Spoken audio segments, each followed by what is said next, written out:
మీ ఇంట్లో మొదటి కోటీశ్వరుడు మీరే అవ్వాలనుకుంటున్నారా? ఈ ఫైనాన్షియల్ వెబినార్ లో ఇప్పుడే జాయిన్ అవ్వండి. నమస్తే, నేను Keshav. Welcome to Suman TV. కేంద్ర ప్రభుత్వం ఫుల్ టర్మ్ బడ్జెట్ని ప్రవేశపెట్టింది 2024-25కి సంబంధించి.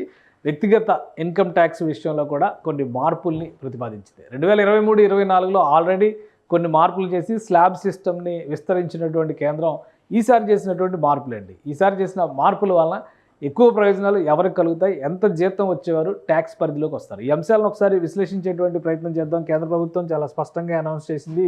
ఈరోజు బడ్జెట్లో కొత్త స్లాబ్ సిస్టమ్కి సంబంధించి ఒక క్లారిటీ ఇచ్చింది. ఇది నిర్మలా సీతారామన్ కేంద్ర ఆర్థిక మంత్రి బడ్జెట్లో ప్రజెంట్ చేసినటువంటి ఫిగర్స్ ఇవి. రెండోసారి న్యూ ట్యాక్స్ రెజ్యూమ్ని ప్రపోజ్ చేస్తూ తీసుకున్నటువంటి నిర్ణయం ఇది. స్లాబ్ రేట్స్కి సంబంధించినటువంటి ప్రతిపాదనలు. అయితే 2023-24లో ఉన్నటువంటి ప్రతిపాదనలు ఏంటి, ఇప్పుడు కొత్తగా వచ్చినటువంటి ప్రతిపాదనల వలన వస్తున్నటువంటి మార్పులు ఏంటి, వీటిని ఒకసారి విశ్లేషించేటువంటి ప్రయత్నం చేద్దాం. ఇది ఓవరాల్గా ఆంధ్రప్రదేశ్ కానీ భారతదేశంలో ఉన్నటువంటి ఏ రాష్ట్రం కానీ వ్యక్తిగత ఆదాయ పన్నుల విషయంలో అనుసరించుతున్నటువంటి ప్రస్తుత విధానం ఇది. 2023-24లో ఉన్నటువంటి ఒకటి ట్యాక్స్ సిస్టము, ఇంకొక కొత్త స్లాబ్ సిస్టము, ఈసారి కొత్త బడ్జెట్లో ప్రతిపాదించినటువంటి స్లాబ్ సిస్టమ్. సో దీని ప్రకారం చూస్తే కనుక 2.5 లక్షల రూపాయల వరకు జీతం సంపాదించేటువంటి వారికి పన్ను ఉండేది కాదు పాత విధానంలో.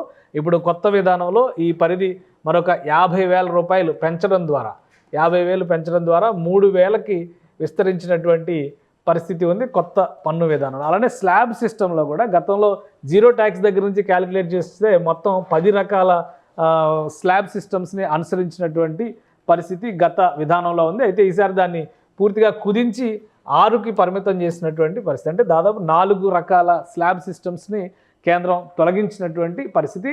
ఇక్కడ చూస్తే 2,50,000 రూపాయల రూపాయి నుంచి 3 లక్షల రూపాయల వరకు ఆదాయం ఉన్నటువంటి వర్గాలు 5% పన్ను కట్టాల్సినటువంటి పరిస్థితి గతంలో ఉండేది. అయితే ఈసారి అవుటర్ స్లాబ్లో అవుటర్ సిస్టమ్ని 7 లక్షలకు పెంచింది. అంటే పరిధిని 3 లక్షల రూపాయల నుంచి 7 లక్షల రూపాయల వరకు పెంచడం, 3 లక్షల రూపాయి దగ్గర నుంచి 5% ట్యాక్స్ని యాడ్ చేయడం, ఇది కొత్త విధానంలో వస్తున్నటువంటి. కాబట్టి 3 లక్షల రూపాయల వరకు అయితే జీరో ట్యాక్స్, 3 లక్షల రూపాయి నుంచి మాత్రం 5% పన్ను వస్తుంది. అయితే ఈ 5% స్లాబ్ గతంలో 5 లక్షల రూపాయల వరకు మాత్రమే ఉండేది.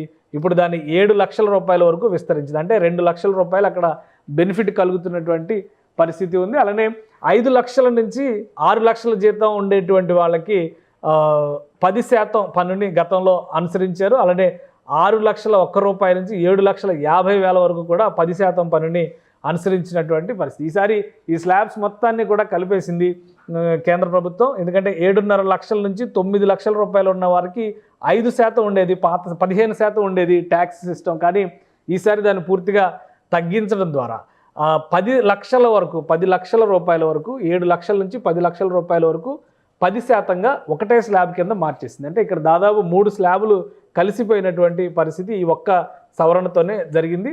దీనివల్ల ఆదాయ పన్ను కట్టేవారికి కూడా కొంత ఉపశమనం. ఎందుకంటే 10 లక్షల రూపాయలు వచ్చిన వారు కూడా 15% ట్యాక్స్ లిమిట్లోకి వచ్చేటువంటి పరిస్థితి గతంలో ఉండేది. ఇప్పుడు 10 లక్షల వరకు 10% వరకే పన్ను పరిమితిని కేంద్రం డిసైడ్ చేసింది. ఇక 10 లక్షల రూపాయి నుంచి 12 లక్షల రూపాయల వరకు, అంటే 2 లక్షల రూపాయలు ఈ రెండింటికి మధ్య ఉన్నటువంటి అంతరం, ఇక్కడ 15% స్లాబ్ని తీసుకొచ్చింది. ఇక 12 లక్షల నుంచి 15 లక్షల రూపాయల జీతం సంవత్సరానికి ఆదాయం సంపాదించేటువంటి వారికి సంబంధించి 20% ట్యాక్స్ని డిసైడ్ చేసింది. ఇక్కడ గతంలో చూస్తే కనుక 10 లక్షల నుంచి 12.5 లక్షల వరకు 20% స్లాబ్ని డిసైడ్ చేసింది. 12.5 లక్షల నుంచి పైన వచ్చిన వాళ్ళందరూ కూడా 30% పన్ను పరిధిలోకి వచ్చేటువంటి పరిస్థితి ఉండేది. ఈసారి దాన్ని పూర్తిగా స్ప్లిట్ చేసి 12 లక్షల నుంచి 15 లక్షలకు వచ్చేటువంటి వారిని 20%, 15 లక్షల పైన వచ్చినటువంటి వారికి 30% పన్ను పరిధిని డిసైడ్ చేసింది కేంద్ర ప్రభుత్వం. సో ఈ మార్పుల వలన సాధారణమైనటువంటి ఉద్యోగులకి కావచ్చు, చిన్న వ్యాపారస్తులకి ఆదాయాన్ని చూపించేటువంటి వారికి కావచ్చు, వీళ్ళందరికీ కూడా ఎటువంటి వెసులుబాటు కలుగుతుంది, ఇందులో ఉన్నటువంటి కీలకమైనటువంటి అంశాలు ఒకసారి చూద్దాం. స్టాండర్డ్ డిడక్షన్ని పెంచడం అనేది మరొక ముఖ్యమైనటువంటి అంశం. 50,000 రూపాయల నుంచి 75,000 రూపాయలు పెంచింది. అలానే పెన్షనర్లకు సంబంధించినటువంటి పరిమితిని కూడా ఇందులో వెసులుబాటు ఇచ్చింది కేంద్ర ప్రభుత్వం. ఇక న్యూ ట్యాక్స్ సిస్టమ్ని ఇంట్రడ్యూస్ చేసేటువంటి క్రమంలో 3 లక్షల వరకు పన్ను లేదు కాబట్టి ఈ పాత సిస్టంలో చూసినటువంటి వాళ్ళకి 2.5 లక్షల నుంచే పన్ను మొదలయ్యేటువంటి పరిస్థితి ఉంది. కాబట్టి ఈ పాత కొత్త సిస్టమ్స్ని పరిశీలించిన తర్వాత కనీసం 64,000 రూపాయలు నెలవారీగా సంపాదించేటువంటి వారు పన్ను పరిధిలోకి వచ్చేటువంటి అవకాశాలు చాలా తక్కువగా ఉన్నాయి. ఎందుకంటే పాత సిస్టంలో కొంతవరకు బేస్ శాలరీతో పాటు హెచ్ఆర్ఏ ఇతర మినహాయింపులు అలానే ఏటీసీ దగ్గర నుంచి అనేక ట్యాక్స్ డిడక్షన్కి సంబంధించి స్టాండర్డ్ డిడక్షన్కి సంబంధించి క్లెయిమ్ చేసుకునేటువంటి వెసులుబాట్లు ఉండేవి. వీటన్నిటినీ ఒకటిగా మలుస్తూ కేంద్రం తీసుకున్నటువంటి కొత్త విధానంలో కనీసం 64,000 రూపాయలు జీతం నెలకి సంపాదించుకోగలిగినటువంటి వేతన జీవికి ట్యాక్స్ పరిధిలోకి వచ్చేటువంటి అవకాశాలు చాలా తక్కువగా ఉన్నాయి.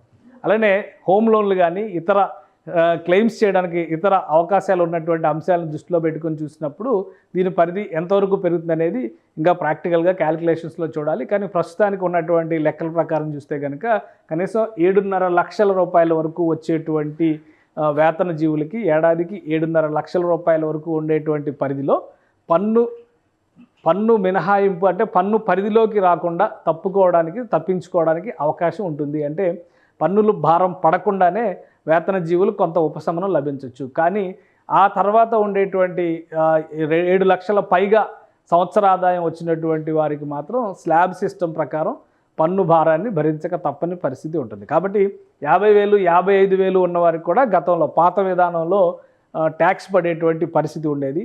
కొత్తగా తీసుకొచ్చిన విధానంలో దాదాపు ఒక 10 నుంచి 15,000 రూపాయల వరకు వెసులుబాటు వస్తుందనేది కేంద్రం చెబుతున్నటువంటి వాదన.